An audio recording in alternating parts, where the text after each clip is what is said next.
Salve galera, testando aqui. Acho que tá online. Ah, Bom, vou falar um pouco hoje aqui do, dos arquétipos, né, que eu tinha prometido. Ainda sobre os alunos do Hélio Couto me perguntando, eu vou aproveitar aí para ver se eu trago alguns para esse outro degrau da verdade, né? O site hoje está ali sofrendo, né? Você vê que está caindo, a gente está trocando de servidor, a gente recebe muito ataque, muita coisa ali. E fiquem atentos aí no escoladelucifer.com.br. Ali eu vou colocar algumas páginas, algumas imagens do livro, onde você vai poder ver ali e entender melhor do que a gente vai falar aqui, né? Então, além de assistir aqui, se você estiver vendo depois, você entra aí no escoladelucifer.com.br. Eu vou colocar o link aqui na descrição, né? Assim que for postado lá, eu vou colocar essa live lá e já coloco no corpo da postagem as imagens, né? Para vocês acompanharem.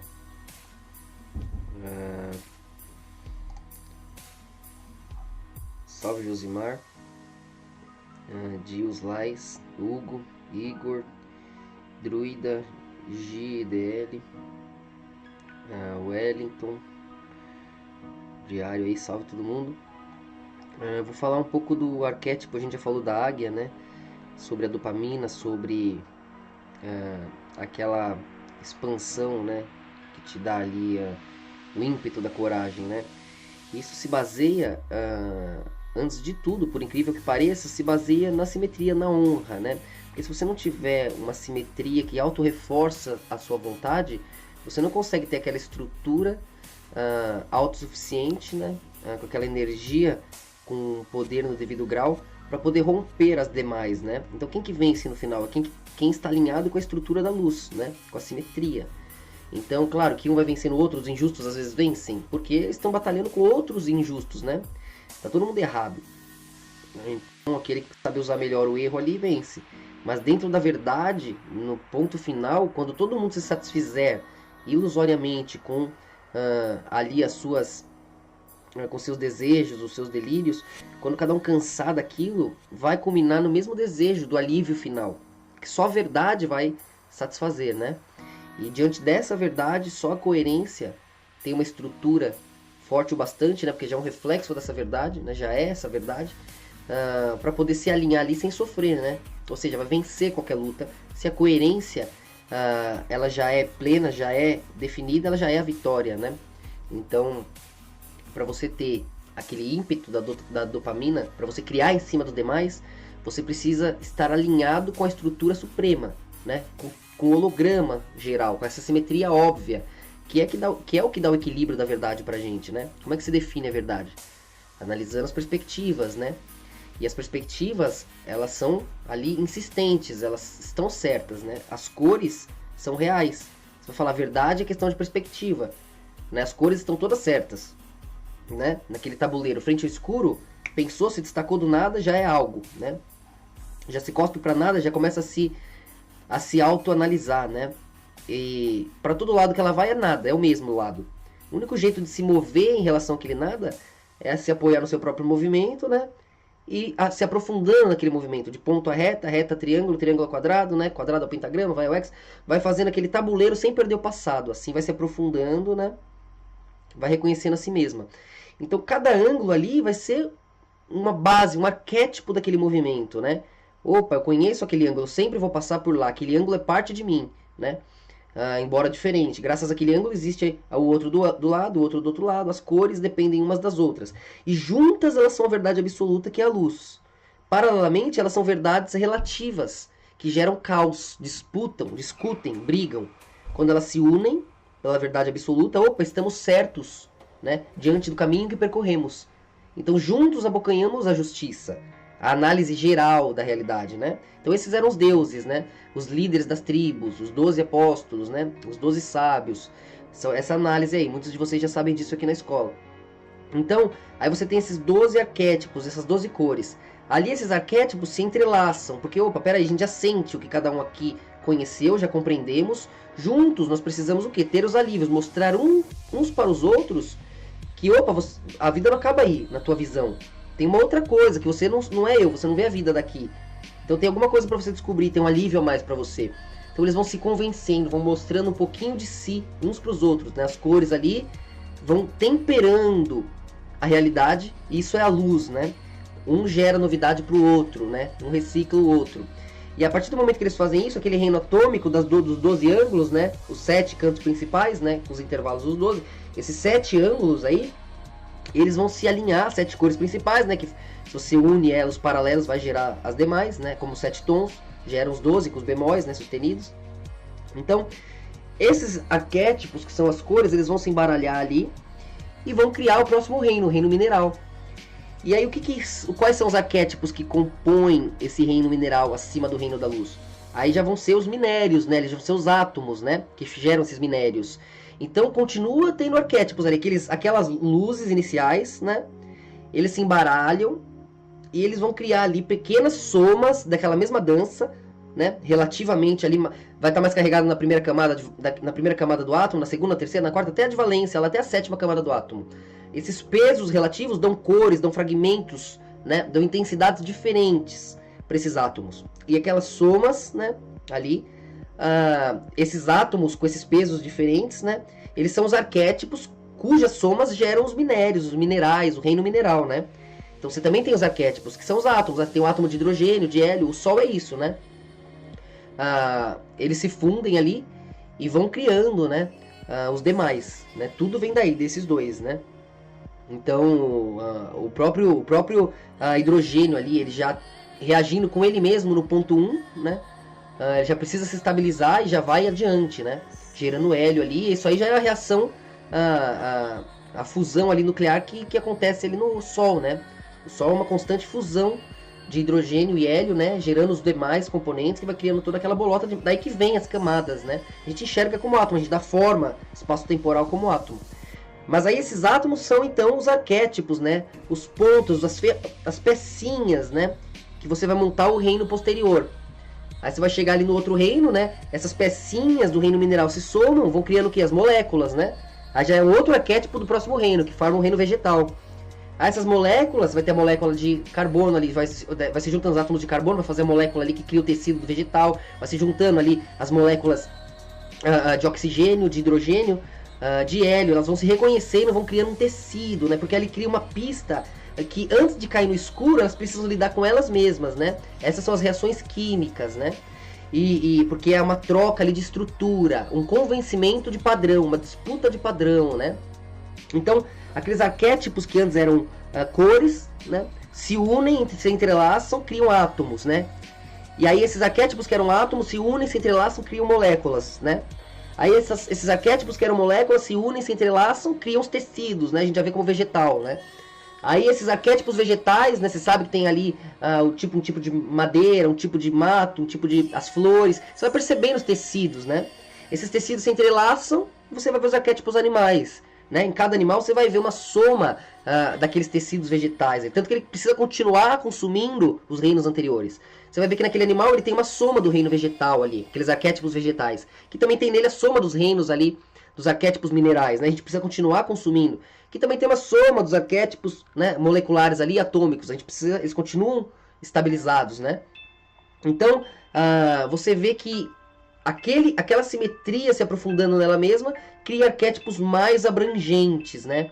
Até que aqueles animais, aqueles transbordares de perspectivas, que naquele nível de profundidade já demora mais, né, para o eco se desfazer no escuro, já dá para se analisar, e aquela análise já se torna um tipo de emoção, né, no reino animal. Então esses arquétipos se tornam os arquétipos extremos da vida humana, porque essas emoções, porque ali no reino da luz não dá tempo, né, já é uma síntese, aí já se aprofunda no reino posterior ali mineral, ele já vai ter uma noção, um eco um pouco mais aprofundado, já tem uma noção de forma, né, que se aprofunda um pouco mais no reino vegetal, já tem uma noção de tempo, espaço-tempo, né, de minerais ali, dos elementos, e aí já se aprofunda no reino animal ali, já vai ter uma noção de emoção, né, porque dentro do espaço, tempo e de causa e alívio, já consegue posicionar repetições de dor, repetições de alívio, já gera uma linha temporal que cria uma situação emocional, porque gera um pré-cálculo ali, né, uma pré-suposição de acontecimento. Então o animal ele já tem a capacidade de sintetizar os reinos anteriores,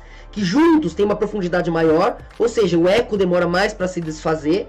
O animal já consegue contemplar o eco e fala, opa, isso dói, opa, isso é bom. Então o animal já tem emoção. E diante daquela repetição, um coelho tem mais repetição de medo, né? De desespero ali, ele vai ter... Então ele acaba se apegando ao momento, tentando estar pleno ali na alimentação dele, naquele fluido dele.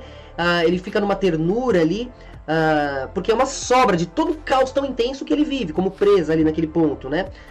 Então se você pegar um arquétipo ali de fúria, que por exemplo o leão consegue puxar com intensidade, todos os animais puxam, né?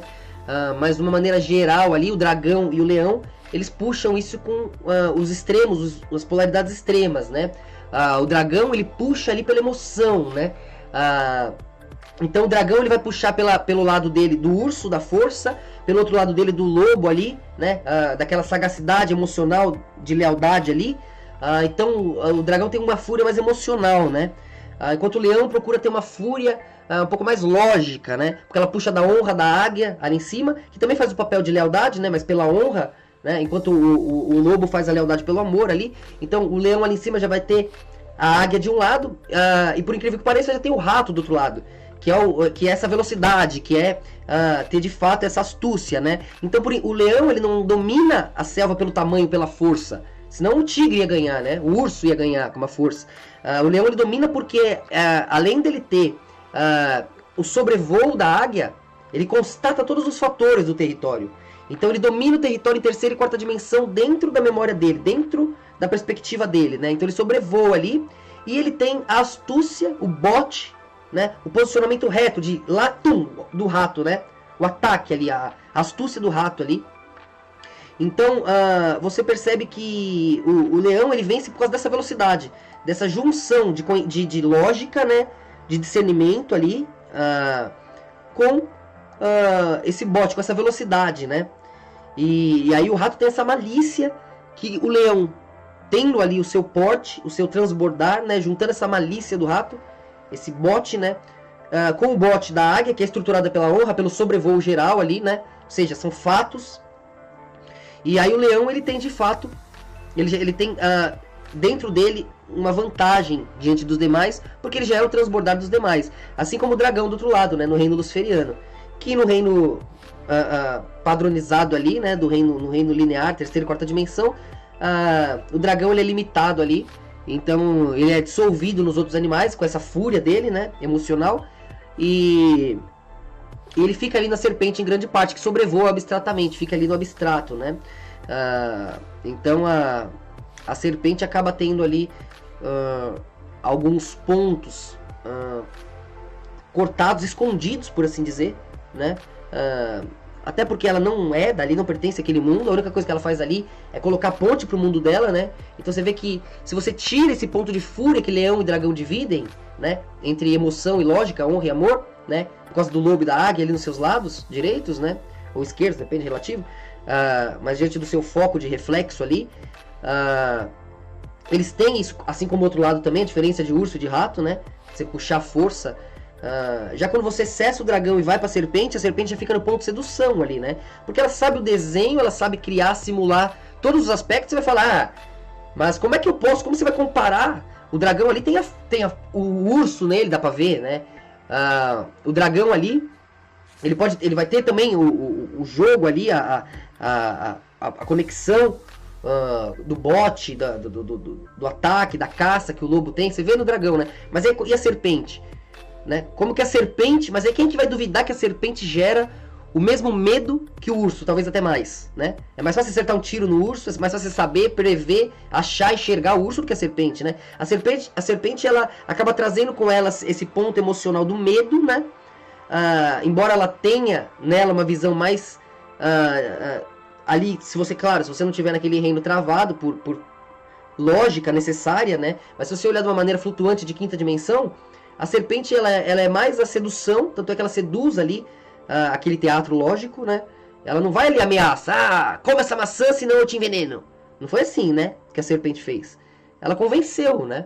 Então ela tem astúcia também, ela tem a lógica, o domínio do território, o domínio lógico da situação que o leão tem também, né? E é por isso que ela dispensa todo o resto. Ela fala, opa, só preciso disso aqui, né? E aí ela é todas, né? Então, numa delas que ela entrega pra águia, ela salva 15, 20, 30, né? E sabe tudo o que tá acontecendo. E ela voa por lá também, ela tá na águia, assim, ela também tá no leão. E aí a gente fala em outra live, em outro vídeo, desse arquétipo da serpente, né? A gente vai falar de serpente, do lobo, né? Do urso, do golfinho, baleia, pato, né? Tubarão, tudo que eu pus no livro aqui. O sapo, o peixe, o rato e a águia, né? 12 aspectos ali. E eu vou colocar também essas páginas do livro aqui no post, no site. Aí daqui a pouco vocês veem aí. Vocês podem dar uma olhada. Aí fala, mas por que? E os outros animais, né? Como é que fica o posicionamento dos demais? Alguns animais, eu deixei eles de lado aqui porque eles ficam intermediários aqui, né? Eles acabam estando muito... Que nem, eu não vou colocar o cachorro aqui. O cavalo, ele tá muito no teatro ali, né? Então ele é muito, muito próximo à forma que o homem dá, né? Mas você vai ver que dentro dele ele tem, de um lado, algum desses daqui, do outro lado, algum outro, né? Então você vai ver que eles estão conectados ali. Eles são um transbordar ali desses arquétipos básicos, né? E o que acontece? Se você for pegar... é igual você pegar uma fruta aí. Tem vários tipos de frutas, mas algumas delas você vê que se resume em alguns estereótipos, em alguns tipos, né? Você sabe que você vai ter tipos de mexerica, né? Você tem aquela morgote pequenininha, você tem a pocã, você tem vários tipos, né? Mas você sabe ali que, pô, é mexerica, você vai ver que tem um arquétipo. Se você quiser puxar ainda mais pra fora do arquétipo, você vai ver que, pô, dá pra incluir laranja e limão. Já tô indo pros cítricos ali. Então você vai ver que o arquétipo ele inclui, né, a forma ali, a base daquilo que você discerne a partir de então, né? Ele é algo, ele é uma grande, um tabuleiro ali, um campo de perspectiva do qual você depende para discernir os demais, né? Os demais eles vêm dali. Então você vai, dependendo de onde você para olhar, você vai ver arquétipos mais abrangentes, né? Foi o que a gente falou, as cores são arquétipos, tudo vem daí. Mas aí elas se redobram, os átomos são arquétipos, tudo vem daí. Mas eles se redobram, as moléculas são arquétipos, tudo vem daí. Mas elas se redobram, viram tecidos, né? Tudo vem daí. Eles se redobram, viram já animais, vida, né? Pulsos de emoção, de alívio e caos, tudo vem daí. Né? Aí já se redobra, já vai virar, opa, mas isso é constatação lógica, tudo é humano, tudo vem daí, né? Ué, mas essa constatação entre humano e animal, ver tudo isso vem do reino dévico, já é algo acima, tudo vem daí. Você vê, a luz, ela é justamente observar a si mesma diante de muitos espelhos, né? E nunca cessar, nunca cair no escuro que queima. Sempre que ela cai daí, aí ela tá no mesmo lugar, né? Que é o mesmo ao redor, o mesmo meio. O único escuro é só um momento. Enquanto a simetria tem ponto, reto, triângulo, quadrado, pentagrama, hexagrama, a simetria não para, é infinita. Por incrível que pareça. O escuro não, o escuro é um lugar. Que parece o infinito, né? O abstrato é ali, pum. Foi pra lá, pra lá, pra lá, pra cá, tá ali, pum. Então a morte tá ali, pum. No colo da simetria. Qualquer lado que você vá que não seja simétrico, que não seja vida, volta pra ali, pum. No colo da simetria. Então já é a base da vida, né? A morte é só uma piscada que te traz de volta pra vida. Pro entendimento, né? Daquilo que ocorre. Se você discerne a morte, morreu, vai morrer. Só esse fator já é a própria base da vida, daquele que a observa, que a traduz, que a vislumbra, né? Então, veja que todo lado, todo erro, todo caos, toda destruição é uma coisa só. Enquanto toda construção, né, é infinita, é especial. Cada fruta, cada ângulo, tudo que se faz com a obra da obra é infinito. E nos faz ter absolutos, né, extremos opostos, relativos, para que a gente se divirta. Enquanto o caos é só uma coisa, uma sensação. Um fato, uma mesmice. Você vai numa zona, em qualquer lugar, um embaralho de sujeira, de caos é caos. Enquanto o escuro, o abstrato é uma coisa só, parece infinita, nossa, nada. É só um ponto que só é discernido graças à lógica da simetria, né? Que discerne a emoção, que é justamente olhar com lógica de vários ângulos esse mesmo ponto.